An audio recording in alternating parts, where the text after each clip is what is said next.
Hey folks, so I made a short recently about feeling our emotions all the way to their conclusion, all the way to the end.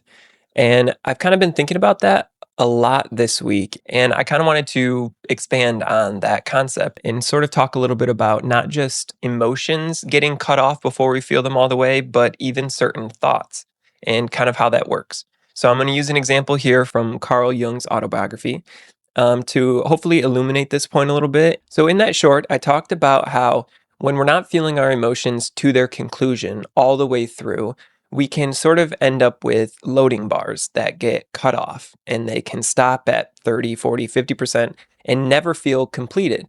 And it creates a sort of backlog on our psyche of emotions that we haven't worked through, that we haven't processed. And whatever the reason is that you do that, a lot of times it's discomfort around the emotion that you don't want to feel it all the way to the end. Sometimes it's that if you feel like you give that emotion enough attention, it'll make it true or it'll offend someone else or it won't really align with your thoughts. And that's reasonable. It makes sense that we might want to kind of step back a little bit from thoughts that we feel are threatening to us or threatening to others. But emotions don't necessarily harm you. They are there to tell you something. And just like if you were to receive 30% of a voicemail, you're not really going to get the whole picture, just like if you receive 30% of a given thought or feeling. So we do kind of have to take it all the way to its end, to its conclusion. And I talked a little bit about emotions, but I wanted to talk today more about thoughts and how managing thoughts oftentimes is actually just letting the thought play out and then dealing with the consequences afterward, rather than just sort of stopping the thought before it can get there. And thought stopping can be useful. It's a skill that, especially for very obsessive, repetitive thinkers, ruminators, thought stopping can be helpful in a sense of stopping a thought that is repeating or cycling or just not beneficial at all. But in these terms, I'm more talking about novel thoughts, new thoughts, thoughts that pop up, thoughts that we haven't thought a million times before, but something new that maybe we're a little worried about what it would mean about us or what it would cause us to think afterward or do or anything like that. So I'm going to give the example here that Jung uses in his autobiography, and I'll talk a little bit about it. So it's kind of a comical story, actually, and I have the book here with me. So at this time, Jung is very young, like around 10, 11, and he goes to the church after getting out of school one day, and he is sort of sitting there just admiring the church, the architecture, thinking about God and his spirituality. He was raised Christian. His dad was a pastor. So it was pretty deeply entrenched in his view of the world and of himself. I'll just read the quote now. He says, "The roof of the cathedral glittered, the sun sparkling from the new, brightly glazed tiles. I was overwhelmed by the beauty of the sight and thought, the world is beautiful and the church is beautiful, and God made all of this and sits above it, far away in the blue sky on a golden throne, and here came a great hole in my thoughts and a choking sensation.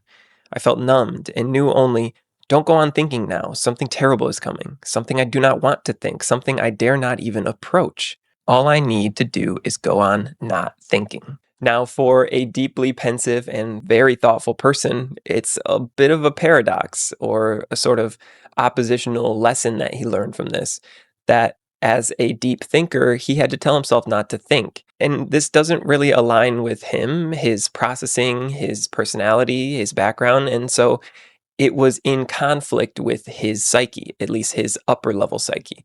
But there was a lot happening in the unconscious.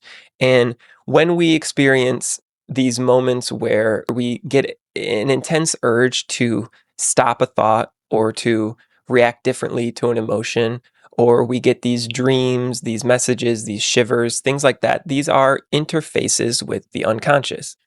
And when we refuse to conduct that interface, when we won't communicate with the unconscious and we cut it off, it causes issues. And that's kind of what Jung went through. So, over the next few years and over the next few pages in this book, he thought about that a lot. Well, he tried not to think about it quite a lot.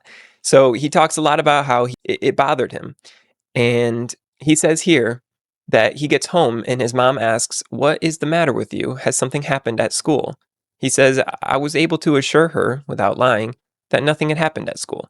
I did have the thought that it might help me if I could confess to my mother the real reason for my turmoil, but to do so, I would have to do the very thing that seemed impossible: think my thought right to the end. The poor dear was utterly unsuspecting and could not possibly know that I was in terrible danger of committing the unforgivable sin and plunging myself into hell. I rejected the idea of confessing and tried to efface myself as much as possible. So, this is self denial. He's engaging in a sort of self denial of what he feels he should experience and think all the way to the end because he's worried about what it might mean about him, what it might cause him in his spiritual practice, hell, eternal damnation, and what that might do to his parents that care a lot about him and certainly wouldn't like to see their son go to hell. So, he spends the next few pages and the next little bit of his life thinking theologically about this concept of sin, of God's inherent sort of irreproachability. He wonders, well, if God made everyone and he made them in his image, then they should be perfect, right? If God is perfect, but then why would I have this thought? Why did Adam and Eve sin that way? And he thinks a lot about his parents, but then Adam and Eve didn't have parents. So it's a real sort of philosophical, theological block that he ran into here. He just doesn't, he can't square that circle necessarily. And so he thinks about it a lot. And the more and more that he can't find a theological answer, he begins to sort of turn to the psychological side and he starts to really become kind of worn out in this battle of not thinking that thought to its end. I mean, he's been fighting not thinking the last 20% of that thought for weeks, months now at this point, and he's getting fatigued. He's running out of energy to do so. So he goes on for a couple pages. It's a lot of inner turmoil, a lot of struggle, a lot of thought about his spirituality, about his future, about these stains on his person, and his soul. And then a few pages later, he finally gets to the point, the thought that he fought so hard not to think. And he finally thinks it to its conclusion. And here's what he says. He said, I gathered all my courage, as though I were about to leap forthwith into hellfire, and let the thought come. I saw before me the cathedral, the blue sky. God sits high on his golden throne, high above the world, and from under the throne an enormous turd falls upon the sparkling new roof, shatters it, and breaks the walls of the cathedral asunder. So I cracked up laughing when I read this. I just think it's so funny to spend multiple pages pensive and struggling and really like working through this struggle to not have a thought that would be so demeaning and offensive to God that it might sign away the rest of his life to eternal damnation.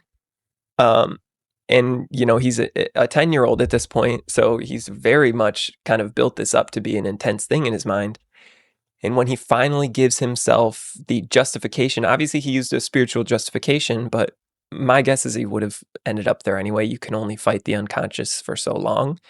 Once he gets fatigued enough and he lets the thought play out, it's incredibly silly and very funny. And it kind of makes you think as someone on the other side of this, like, wow, what a lot of negative energy. What a stretch of time he spent in deep anguish for the mental image of God pooping through his golden throne. I mean, it's very funny. I can definitely understand, especially, you know, back in the early 1900s when this is going on, and God held a much more, I guess, present place in people's lives and in society. Um, but it is a bit funny now. And so that's what can kind of happen when we're not thinking things all the way to the end, is we can create this sort of unconscious immense resistance to something that actually is important for us to think through. And what he says after he has this thought is that he experiences, at least the way he interpreted it at that time, is that he experienced for the first time the true grace of God's divinity. He reinterprets this later in his life, but to him it was God allowed him to have the thought, and then once he had it, he felt immense relief. And maybe there is, you know, a Christian angle to this. I'm not necessarily the one to make that assertion. But from the psychological angle, I can tell you it's very clear what happened. He did not give himself the trust and the credence to take that thought to its conclusion. And once he did, he interfaced finally. He connected with his unconscious in a really meaningful way, listened to it, gave it the space to be heard. And then, I would imagine once he had the thought to its end, he realized a little bit how silly it was. Um, and how silly all of his pontificating and struggling and all of this, thought and anguish, how silly that maybe was, or maybe it just wasn't worth it. He didn't need to go through all of that. He could have just felt it all the way through.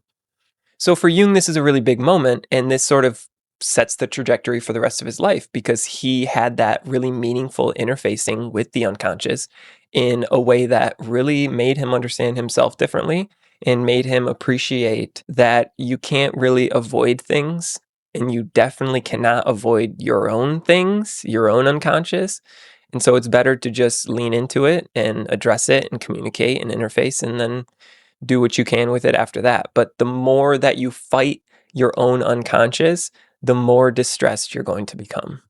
I know this video is maybe a little bit unorthodox, but I think that's a really good example to kind of drive home the point I'm making, which is that whether it's an emotion or a thought, we can't self deny. We can't just cut that off. We can't put a wall there and expect that that's never going to rise up again, because it will, and it will grow stronger the more it festers underneath the surface. So you have to interface with the unconscious. You have to allow it time and space and freedom to rise up. And that means not fighting your thoughts as they come, just observing them, accepting them, moving forward.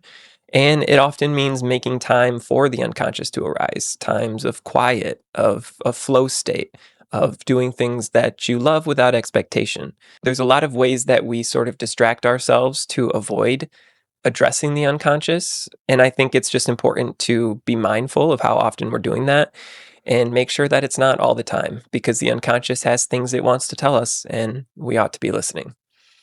I hope this video was helpful. If you have any questions or comments, or also found that to be a very funny thought, then let me know in the comments.